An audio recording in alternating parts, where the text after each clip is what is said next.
The Deepwater Horizon oil spill in the Gulf of Mexico in 2010 was the largest marine oil spill in history.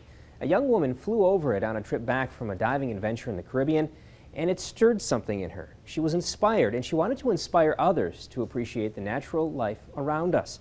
The journey that followed recently brought her to the Straits. Corey Atkins and Michelle Dunaway introduce us to her in today's Sightseeing in Northern Michigan.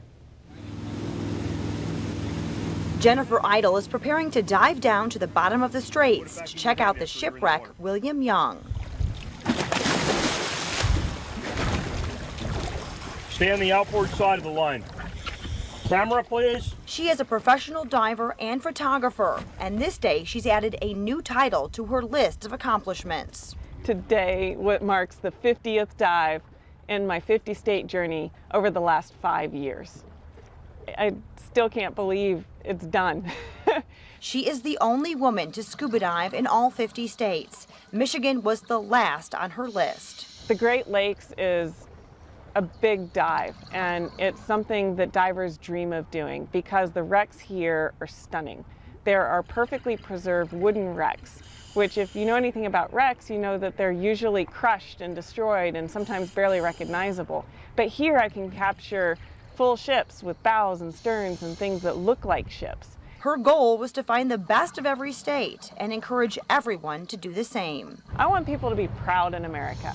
I want them to take pride in the local areas around them and the beauty of the natural geography of our country. While our state has its obvious draws as a diver, in other places you had to look a little harder, like Nebraska. And dove the Sandy Creek Recreation Area, which is basically some holes in the ground that they dug out to build the highway.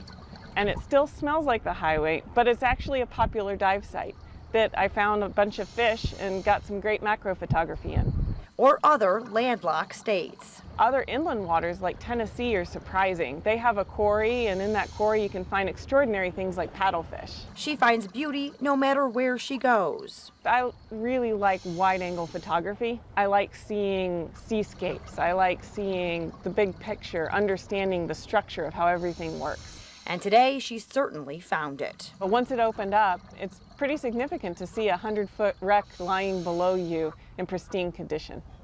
Down at about 120 feet, you can reach the bottom, and we dove directly toward the bow. Almost a bittersweet day. After 5 years of travel, diving, camping, exploring, and exhaustion, Jennifer has reached her goal. She's writing a book about it, and no doubt planning her next adventure. I've now gone diving in 50 states.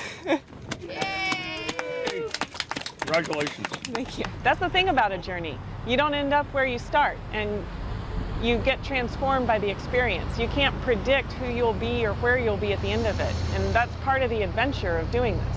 For Sightseeing in Northern Michigan, I'm Michelle Dunaway.